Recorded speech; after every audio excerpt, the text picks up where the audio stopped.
बिस्मिल्लाहिर्रहमानिर्रहीम। अस्सलामुअलैकुम। कैसे हैं आप लोग सब? Welcome to my channel. आज मैं बनाने जा रही हूँ बहुत ही मज़ेदार रेसिपी चपली कबाब की। यहाँ पे मैं आज बीफ की चपली कबाब बना रही हूँ और इसमें शान का मसाला यूज़ कर रही हूँ चपली कबाब का। इससे बहुत ही मज़ेदार कबाब बनते हैं। तो चलें जल्दी से रेसिपी को स्टार्ट करते हैं। यहाँ पर मैंने लिया है 1 किलो के करीब कीमा बीफ का।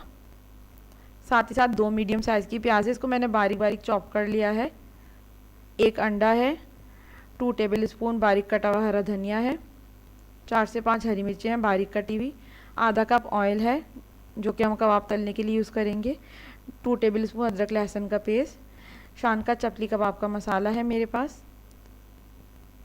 1 बड़े साइज़ का टमाटर है, इसको मैंने इस तरह से बारीक बारीक काट लिया है गोल गोल।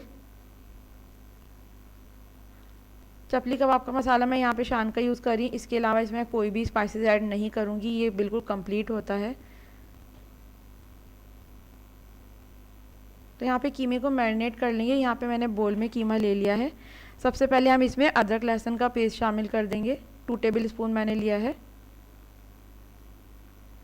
साथ ही साथ इसमें बारीक कटी हुई हरी मिर्चें शामिल करेंगे, 4 से 5 मैंने ली हैं। या आप अपने टेस्ट के अकॉर्डिंग भी कम या ज़्यादा कर सकती हैं। 2 मीडियम साइज़ की प्याज है, इसको मैंने बारीक चॉप किया है चॉपर में। चपली कबाब का मसाला मैं यहाँ पे आधा पैकेट यूज़ करी हूँ, हाफ पैकेट। आप चाहें तो इसको अपने टेस्ट के अकॉर्डिंग कम या ज़्यादा कर सकती हैं। साथ ही साथ हम इसमें बारीक कटा हुआ हरा धनिया डालेंगे, 2 टेबल स्पून। तमाम मसालों को अच्छी तरह से मिक्स कर लेना है। कीमा बिल्कुल बारीक होना चाहिए आपका।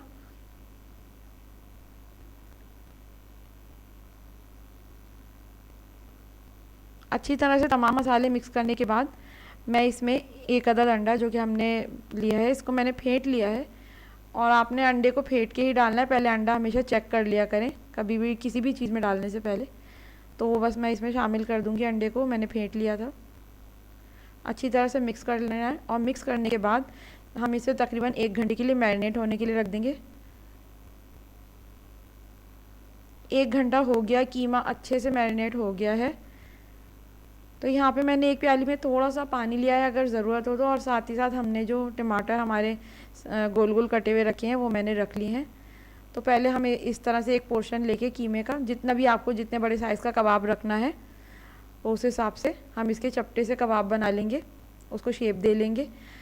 अच्छी तरह से आप मैरिनेट करेंगी तो कभी भी आपके कबाब टूटेंगे नहीं। और कीमे में पानी नहीं होना चाहिए, बिल्कुल अच्छी तरह से इसका पानी खुश्क होना चाहिए, ये इसकी टिप है। तो साथ ही साथ बस यहाँ पे देखिए कबाब तो मैंने तैयार कर लिया है और मैं इस पर 1 टमाटर का स्लाइस इस तरह से लगा दूंगी, इसको प्रेस कर देंगे थोड़ा, ये देखिए बिल्कुल इस तरह से। अब दूसरी तरफ ऑयल गर्म होने के लिए मैंने रख दिया है। तो बस कबाब जो मैंने तैयार कर लिए इसी तरह से, तो मैं कबाब इस पर रखती चली जाऊँगी। यहाँ पर फ्लेम बिल्कुल लो की हुई है क्योंकि एकदम से हम इस तरह से कबाब रखेंगे तो फ़ौरन ही जलना शुरू हो जाएंगे। तो तकरीबन 7 मिनट तक आपको इसे लो फ्लेम पे पकाना है और दोनों साइड इस तरह से टर्न करनी है बहुत एहतियात के साथ। और फिर उसके बाद तकरीबन 7 मिनट के बाद थोड़ी सी मीडियम आंच करके इसको आपने सेक लेना है अच्छी तरह से, कबाबों को जले नहीं, बहुत तेज़ आंच करेंगी तो कबाब जलना शुरू हो जाएंगे। यहाँ पे देखें कबाब बिल्कुल अच्छी तरह से तैयार है, मैंने दोनों साइड से अच्छी तरह से इनको बिल्कुल कुक कर लिया है। तो बस अब मैं चपली कबाब को डिश आउट कर लूँगी और देखिए कितने मज़ेदार लग रहे हैं। यहाँ पे जी मैंने चपली कबाब डिश आउट कर लिए, देखें कितनी ज़बरदस्त और कितनी आसानी से तैयार कर लिए। शान के मसाले के साथ हम इसे बनाएंगे, बहुत ही आसानी से तैयार हो जाते हैं। इसमें बहुत ज़्यादा आपको स्पाइसेस ऐड करने की ज़रूरत नहीं है, बहुत मेहनत करने की ज़रूरत नहीं है गर्मी में। इसको आप अपनी ईद की रेसिपीज़ में ज़रूर ट्राई करें। आज मैं बनाने जा रही हूँ बहुत ही मज़ेदार देगी यखनी पुलाव, और मैं बीफ के साथ बनाऊँगी, बहुत ही मज़ेदार बनती है और बहुत आसान इसकी रेसिपी है। तो चलें पहले हम इंग्रेडिएंट्स देख लेते हैं कि सबसे पहले हमें यखनी तैयार करनी है तो उसमें क्या क्या चीज़ें जाएंगी। यहाँ पे मैंने लिया है 1 किलो बीफ और ये मिक्स है, इसमें मैंने चाकू और गोश्त इसमें मिक्स किया हुआ है। साथ ही साथ 1 छोटी प्याज है, इस तरह से टुकड़ों में कर लिए। 1 टेबल स्पून धनिया है साबुत, 1 टेबल स्पून सौंफ है, 5 से 6 दाने लहसुन के हैं, 1 टुकड़ा अदरक का है और साथ ही साथ यहाँ पे नमक है। तो इन तमाम चीज़ों से पहले हम यखनी चढ़ा देंगे क्योंकि हमें ये यखनी पुलाव है तो सबसे पहले हमें यखनी ही बनानी है इसकी। यहाँ पे 6 गिलास मैंने पानी लिया है और इसमें मैं गोश्त डाल दूंगी। और जैसे ही पानी थोड़ा गर्म होगा, गोश्त का कलर चेंज हो गया है, तो मैं यहाँ पे इसमें प्याज ऐड कर दूंगी, साथ ही साथ अदरक, लहसुन, सौंफ, साबुत धनिया और 1 टीस्पून मैं इसमें नमक डालूंगी। तो यखनी की ये तमाम चीज़ें यानी कि हमारी इसमें चली गई हैं और बस हम इसको मिक्स करके और कवर करके रख देंगे। तकरीबन मैंने इसे 1 घंटे के लिए बिल्कुल लो फ्लेम पे पकाया है ताकि गोश्त भी अच्छे से गल जाए और यखनी भी हमारी अच्छी से तैयार हो जाए। बिल्कुल लो फ्लेम पे 1 घंटे के लिए मैंने पकाया है। यहाँ पे यखनी तैयार हो गई है और मैंने गोश्त अलग कर लिया है और यखनी भी मैंने छान ली है। इस तरह से मैंने बोल में करके रख ली है। साथ ही साथ मैंने 2 बड़े साइज़ की प्याज, इनको बारीक काट के रखा हुआ है। 5 से 6 हरी मिर्चें हैं। अदरक लहसुन का पेस्ट है 1 टेबल स्पून। हाफ कप भर के मैंने दही ली है। और यहाँ पे खड़े मसालों में मेरे पास है तेज़ पत्ते, हाफ टी स्पून ज़ीरा, थोड़ी साबुत काली मिर्चें, थोड़ी सी लौंग, 2 बड़ी इलायची, 3 दालचीनी के टुकड़े लिए मैंने और यहाँ पे मेरे पास है नमक। तो ऑयल के अलावा मैंने तमाम चीज़ें बता दी हैं। यहाँ पे पैन मैंने गरम करने के लिए रख दिया है और इसमें मैंने ऑयल डाला है। ऑयल भी आप अपने घर के हिसाब से ऐड करें, जैसे आपके घर में इस्तेमाल होता है, कम या ज़्यादा। जैसे ही ऑयल गर्म हो जाएगा तो मैं इसमें प्याज शामिल कर दूँगी और प्याज को मिक्स करके और फिर हम इसमें साथ साथ खड़े मसाले भी ऐड कर देंगे, जितने भी मैंने आपको बताए अभी, ताकि इनकी भी अच्छी सी खुशबू आने लगे। और फिर थोड़ा मैंने फ्लेम मीडियम कर दिया है और प्याज को हमें ब्राउन कर लेना है कि लाइट ब्राउन अच्छी सी कलर में आ जाए प्याज। यहाँ पे देखिए प्याज ज़बरदस्ती गोल्डन ब्राउन हो चुकी है। तो मैं इसमें अदरक लहसुन का पेस्ट शामिल कर दूँगी। इसको भी हम भून लेंगे 1 मिनट के लिए। और साथ ही साथ गोश्त हमने छान के रखा हुआ है, गोश्त बिल्कुल गला हुआ है। इसको भी हम 1 मिनट ही भूनेंगे, ज़्यादा भूनना नहीं है। और साथ ही साथ यहाँ पे मैं इसमें नमक डालूंगी। तकरीबन मैंने 2 टीस्पून भर के मैंने इसमें नमक डाला है। नमक आप अपने टेस्ट के हिसाब से ऐड करें, जैसा आपके घर में इस्तेमाल होता है। और साथ ही साथ मैं यहाँ पे दही और हरी मिर्चों का मैंने पेस्ट बना लिया है। जो मैंने दही और हरी मिर्चें दिखाई है उनका पेस्ट बना लिया है, वो भी मैं इसमें शामिल कर दूँगी। इनको अच्छी तरह से मिक्स कर लेंगे और इस मसाले को भून लेंगे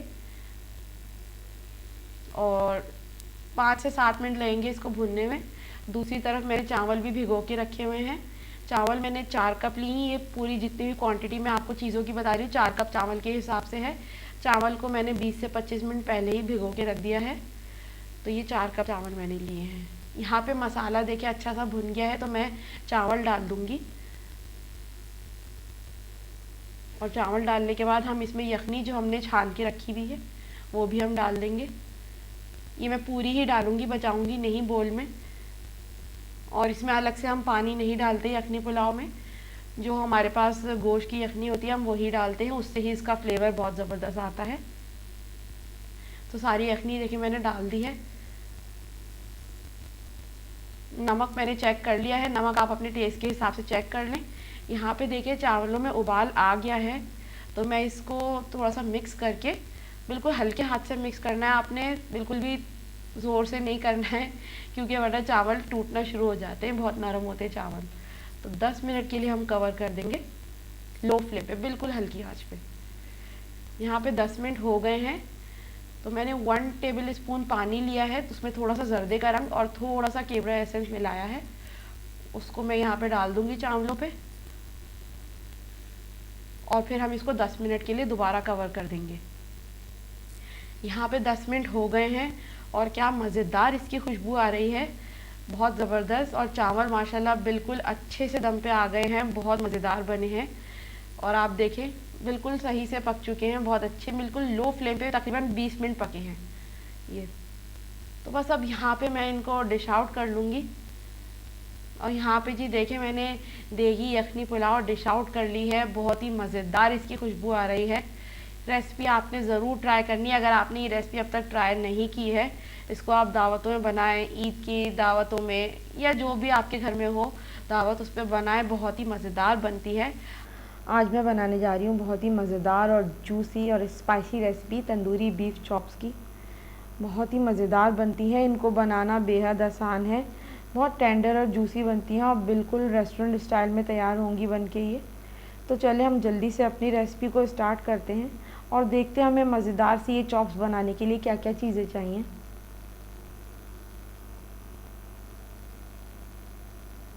तो यहाँ पे मैंने तकरीबन 1 किलो के करीब मैंने बीफ की चाँपें ली हैं। इस तरह से इनको अच्छी तरह से वॉश करके आपने रख लेना है। 1 टेबल स्पून अदरक लहसुन का पेस्ट है, 2 टेबल स्पून लेमन जूस है, 1 कप दही लिए मैंने, 4 to 5 टेबल स्पून ऑयल है। यहाँ पे मेरे पास नमक है, लाल मिर्चें, हल्दी और तंदूरी मसाला। तो सबसे पहले यहाँ पे मैंने एक पैन लिया, इसको गर्म होने के लिए रख दिया है। हम चाँपों को सबसे पहले गला लेंगे। तो पैन में हम बारी बारी करके इसमें चाँपें डालते जाएंगे इस तरह से। अब साथ ही साथ मैं इसमें तकरीबन 2 से 2.5 कप के करीब भर के पानी शामिल करूँगी ताकि ये थोड़ा गल जाए। बहुत ज़्यादा पानी नहीं शामिल करेंगे और बीच बीच में जब आप इन्हें गलाने रखें तो चेक भी करते रहना है। साथ ही साथ मैं इसमें स्पाइसेस ऐड करूँगी। 1 टीस्पून नमक, 1 टीस्पून लाल मिर्चें और ½ टीस्पून के करीब तकरीबन इसमें हल्दी जाएगी। तमाम मसालों को अच्छी तरह से मिक्स कर लेंगे और यहाँ पे मैंने फ्लेम हाई कर दिया है ताकि पानी में उबाल आ जाए। और जैसे ही उबाल आ जाएगा तो हमें बिल्कुल लो फ्लेम करके तकरीबन हम इसे 45 मिनट्स के लिए बिल्कुल लो फ्लेम पे गलाएंगे ताकि चाँपें अच्छी तरह से गल जाएं। यहाँ पे देखिए उबाल आ गया है, मैं लो फ्लेम करके कवर कर दूँगी गलने के लिए। यहाँ पे 45 मिनट्स हो गए हैं। पानी मैंने देखिए खुश्क कर लिया, बिल्कुल खुश्क हो गया था गलते हुए और चाँपें भी अच्छे से गल चुकी हैं। फ्लेम मैंने ऑफ़ कर दिया है। अब तंदूरी मसाले के लिए यहाँ पे जो हमें चाँपों पे लगाना है उसके लिए एक मैरिनेशन बनाएंगे। तो 1 कप मैंने दही ली है, इसमें 2 टेबल स्पून लेमन जूस डालेंगे, 1 टेबल स्पून अदरक लहसुन का पेस्ट,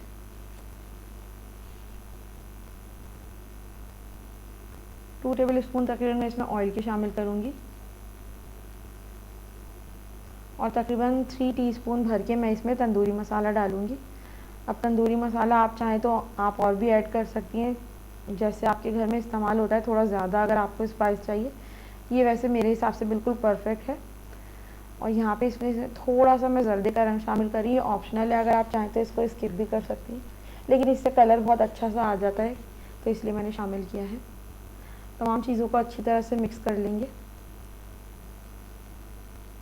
अब यहाँ पे चॉप्स जो कि ठंडी हो गई हैं तो बस मैं इसको जो इस तरह से मसाले में अच्छी तरह से मैरिनेट कर लूँगी। अच्छी तरह से मसाले को लपेट लेंगे इस तरह से इसके दोनों तरफ और एक एक करके मैं तमाम चाँपें इसमें मसाले में शामिल कर दूँगी और तकरीबन 10 मिनट के लिए हम इसको छोड़ देंगे चाँपों को मसाले में ही। यहाँ पे मैंने एक ग्रिल पैन लिया है, इसको गर्म होने के लिए पहले से रख दिया है। थोड़ा सा इसमें ऑयल डालेंगे तकरीबन 2 टेबल स्पून के करीब ही और ऑयल को अच्छी तरह से ब्रश की मदद से थोड़ा फैला लेंगे पूरे पैन में।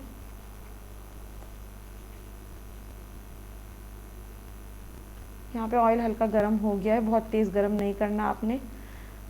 तो बस एक एक करके मैं यहाँ पे चाँपें रखती जाऊँगी।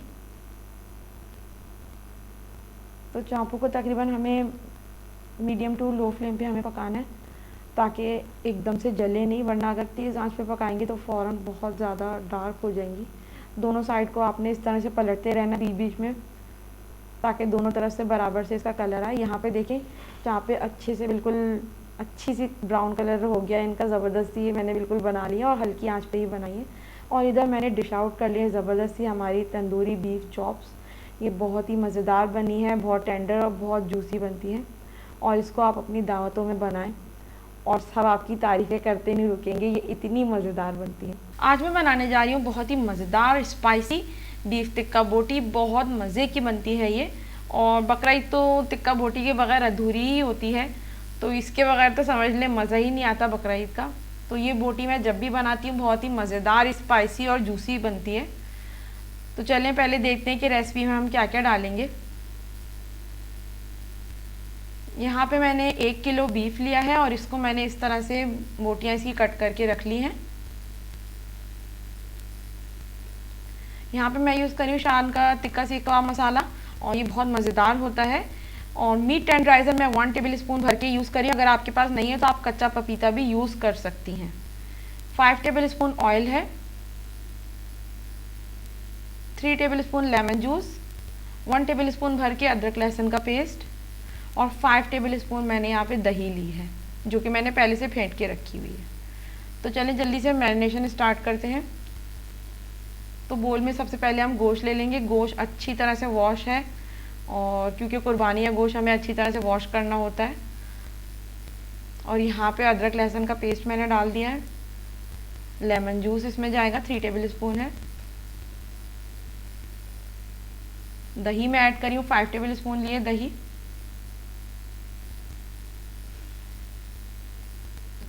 और साथ ही साथ ये शान का मसाला जो है मैंने पूरा 1 पैकेट यूज़ किया है क्योंकि गोश्त मेरे पास 1 किलो है। तो अगर आपके पास कम हो तो आप आधा किलो में जैसे आधा पैकेट यूज़ कर ले, तो मैंने 1 किलो में 1 पैकेट ही लिया। बिल्कुल परफेक्ट गया है ये इसमें। साथ ही साथ मैं इसमें मीट टेंडराइज़र भी डाल रही हूँ और हम इनको पहले अच्छी तरह से मिक्स कर लेंगे तमाम चीज़ों को। तो इस मसाले से ये होता है कि हमें अलग से कोई भी मसाले और नहीं डालने पड़ते। ये 1 पैकेट में ही सब चीज़ें होती हैं, ना नमक वगैरह कुछ भी ज़रूरत नहीं होती इसमें। यहाँ पे अच्छी तरह से मैंने मिक्स कर लिए तमाम चीज़ें। तो मैं इसमें ऑयल डालूंगी लास्ट में और इसको भी अच्छी तरह से मिक्स कर लेंगे। जितने अच्छे से आप इसको मिक्स कर लेंगे उतना ही अच्छा ये मैरिनेट हो जाएगा। और इसको मैरिनेशन का टाइम देना भी बहुत ज़रूरी है, तकरीबन 4 घंटे। यहाँ पे मैंने अच्छी तरह से गोश्त को मैंने मिक्स कर लिया है तमाम मसालों के साथ। तो बस इसको 4 घंटों के लिए मैं मैरिनेट होने के लिए रख दूंगी कवर करके। तो बस यहाँ पे भी इतना इसमें वक्त नहीं लगता है। और आप देखें 4 घंटे हो चुके हैं और मैंने यहाँ पे इसको सीखों में भी लगा दिया है और बहुत अच्छे से मैरिनेट हो चुका है गोश्त। तो बस हम यहाँ पे इसको कोयलों पे सेक लेंगे और बिल्कुल इसको हम आराम से हमें करना है ताकि बोटियाँ हमारी गिरे भी नहीं और इनको पलटते भी रहना है बीच में ताकि अच्छी तरह से दोनों तरफ से सिक जाएं। और बस जैसे ही सिकेंगी तो बस मैं इन्हें डिश आउट कर लूँगी। और यहाँ पे देखिए जी, मैंने ज़बरदस्त और स्पाइसी और जूसी बीफ टिक्का बोटी डिश आउट कर ली है। बहुत ही मज़ेदार बनी है। मैंने तो चख भी ली है और बहुत मज़ेदार बनी थी। इसमें मसाले वगैरह बिल्कुल बैलेंस हैं। आज मैं बनाने जा रही हूँ बहुत ही मज़ेदार रेसिपी मैंगो ट्राइफल डिलाइट की। बहुत ही मज़े का बनता है। इसको बनाना बेहद आसान है। आप बहुत आसानी के साथ इसे और कम टाइम में तैयार कर सकती हैं। तो चलें जल्दी से रेसिपी को स्टार्ट करते हैं। सबसे पहले मैं जेली तैयार करूँगी। तो पैन मैंने ऑलरेडी चूल्हे पे रख दिया है। यहाँ पे मैं जेली के लिए 1 कप पानी ले रही हूँ। पानी जैसे ही थोड़ा गर्म हो जाएगा तो हम इसमें 1 पैकेट रेड जेली का शामिल कर देंगे। इसको अच्छी तरह से मिक्स कर लेंगे ताकि जेली के जितने भी क्रिस्टल्स हैं वो अच्छी तरह से डिज़ोल्व हो जाए पानी में। 1 मिनट के लिए इसे कुक करेंगे और उसके बाद मैं यहाँ पे प्लेट में निकालूंगी जेली को ताकि जेली अच्छी से ठंडी हो जाए और जम जाए। इस प्लेट को हम साइड पे रख देंगे। कस्टर्ड तैयार करने के लिए यहाँ पे मैंने लिया है 4 कप के करीब दूध। 4 टेबल स्पून मैंने कस्टर्ड पाउडर के लिए वैनिला फ्लेवर में और 5 to 6 टेबल स्पून मैंने चीनी ली है। पैन मैंने गर्म होने के लिए रख दिया है और इसमें से ये जो दूध मैं यहाँ पे इस्तेमाल करी इसमें से आधा कप दूध मैंने साइड में रख दिया है जिसमें हम कस्टर्ड पाउडर मिक्स करेंगे। जितनी देर में इस दूध में उबाल आ रहा है हम यहाँ पे दूसरे बोल में जो आधा कप दूध है इसमें हम कस्टर्ड पाउडर को मिक्स कर लेंगे अच्छी तरह से। अच्छी तरह से आपने इसको मिक्स करना है ताकि इसमें कोई गुठली ना रहे। दूध में यहाँ पे उबाल आ चुका है तो मैं इसमें चीनी शामिल कर दूँगी। तकरीबन 5 to 6 टेबल स्पून मैंने ली है। आप अपने टेस्ट के अकॉर्डिंग कम या ज़्यादा कर सकती हैं चीनी को अच्छी तरह से मिक्स करने के बाद मैं इसमें कस्टर्ड पाउडर का जो मिक्सचर हमने बनाया दूध के साथ वो हम शामिल कर देंगे। यहाँ पे फ्लेम मैंने लो ही रखा है। मिक्सचर डालते वक्त आपको अच्छी तरह से इसको मिक्स करना है और फ्लेम बिल्कुल लो रखना है। अच्छी तरह से आप मिक्स कर लेंगी तो फिर इसमें कस्टर्ड में कभी भी गुठलियाँ नहीं बनती, बिल्कुल स्मूथ बनता है। तकरीबन 10 मिनट के लिए मैं लो फ्लेम पे कस्टर्ड को पका लूँगी। यहाँ पे 10 मिनट हो गए हैं और आप देखिए कस्टर्ड बिल्कुल अच्छे से पक गया है और थिक भी हो गया है। मुझे इसको इतना ही थिक रखना है। तो बस अब मैं यहाँ पे फ्लेम ऑफ कर दूँगी और कस्टर्ड को हम ठंडा होने के लिए रख देंगे। यहाँ पे मैंने एक आम लिया है, इसको मैंने इस तरह से क्यूब में कट कर लिया है।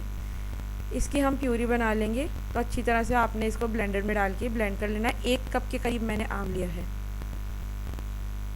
यहाँ पे देखिए प्यूरी तैयार है, इसको साइड में रख देंगे। कस्टर्ड बिल्कुल अच्छे से ठंडा हो गया है यहाँ पे, तो मैं इसमें मैंगो प्यूरी डाल दूँगी जो हमने अभी बनाई है। अच्छी तरह से आपने मिक्स करना है और एक बात का आपने ध्यान रखना है कि कस्टर्ड आपका बिल्कुल ठंडा होना चाहिए, गर्म नहीं होना चाहिए। मैंगो प्यूरी अच्छी तरह से मिक्स करने के बाद मैं इसमें तकरीबन 2 टेबल स्पून के करीब क्रीम शामिल कर रही हूँ। क्रीम भी मैंने ठंडी ही यूज़ की है। इसको भी आपने अच्छी तरह से मिक्स कर लेना है। इससे इसका जो कस्टर्ड का टेक्सचर है बहुत ही मज़ेदार और क्रीमी सा हो जाता है। अब यहाँ पे देखिए कस्टर्ड तैयार करके मैंने अलग बोल में निकाल लिया है। एक बड़े साइज़ का आम मैंने इस तरह से काट लिया है क्यूब में। जेली बिल्कुल अच्छे से जम गई, इसको मैंने पीसेस करके रख लिए हैं और प्लेन केक के मैंने स्लाइसेस लिए हैं। तो बस यहाँ पे एक बोल लिया है, इसमें तमाम चीज़ों को जल्दी जल्दी से हम असेंबल कर लेंगे। सबसे पहले हम इसमें केक के स्लाइसेस रख लेंगे इस तरह से।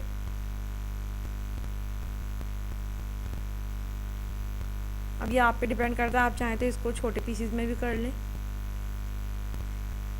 केक के स्लाइसेस अच्छी तरह से रखने के बाद हम इसमें आम के ये क्यूब्स डाल देंगे थोड़े थोड़े से फासले पे इस तरह से। थोड़ी सी मैं रेड जेली शामिल करूँगी इसमें।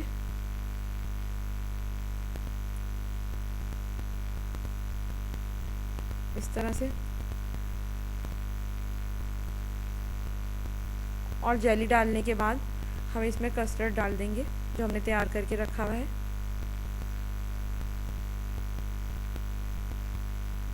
और आप देखिए कितना क्रीमी लग रहा है कस्टर्ड, कितना मज़ेदार लग रहा है।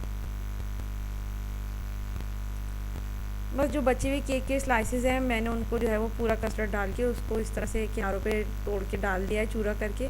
और साथ ही साथ जेली और जो आम के पीसेस हैं वो भी मैंने इस तरह से डेकोरेट कर दिए हैं। साथ ही साथ मैं इस पर थोड़ा सा जो है वो हमारे पास बादाम पिस्ते रखे हैं तो वो भी मैं इस पर गार्निश कर दूँगी। और ये लें जी, ज़बरदस्त सा हमारा मैंगो ट्राइफल डिलाइट बिल्कुल तैयार है। आप देखिए कितनी आसानी से तैयार हो गया और बहुत ही मज़ेदार बनता है।